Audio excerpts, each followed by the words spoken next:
24 ঘন্টায় বড় সাফল্য পেল মণিপুরের যৌথ বাহিনী। জানা যাচ্ছে মণিপুরে তল্লাশি চালিয়ে স্নাইপার সহ এক গ্রেফতার জঙ্গি এবং জানা যাচ্ছে যে খবর সূত্রের মারফত ভিভিআইপিদের উপর হামলা চালাতেই ছক কষেছিল জঙ্গিরা। অবশেষে গত 24 ঘন্টায় বড় সড় সাফল্য পেল যৌথ বাহিনী।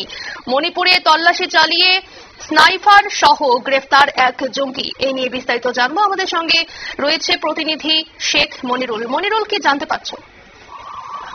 দেখো, তোমার হচ্ছে এতদিন মণিপুরে AK-47 এর মতো অত্যাধুনিক রাইফেল বা অত্যাধুনিক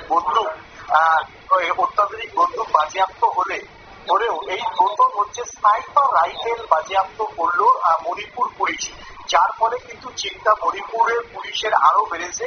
মণিপুর পুলিশের গোয়েন্দা সোর্স বলছে যে বেশ কয়েকটা স্নাইপার ইতিমধ্যেই একটি বিশেষ জঙ্গি গোষ্ঠীর কাছে রয়েছে।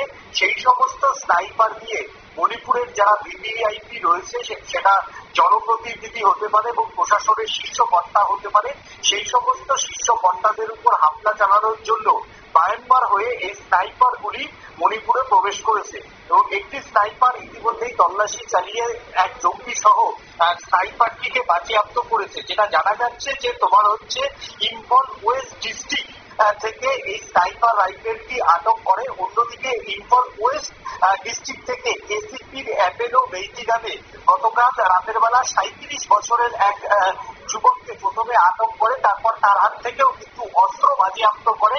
শুধু অস্ত্র না, ভারী এই অস্ত্র কিন্তু তাদের ঘর থেকে কিন্তু বাজেয়াপ্ত করে মণিপুর পুলিশ। ধন্যবাদ মনিরুল। আপনারা শুনলেন, অর্থাৎ এর আগেও কিন্তু মণিপুরে তল্লাশি চালিয়ে AK-47 উদ্ধার হলেও এই প্রথম একটি স্নাইপার উদ্ধারকে কেন্দ্র করে কিন্তু বেশ চিন্তিত রয়েছে মণিপুর সরকার। নিয়ে নিচ্ছে ছোট্ট একটি বিজ্ঞাপন বিরতি, সঙ্গে থাকুন।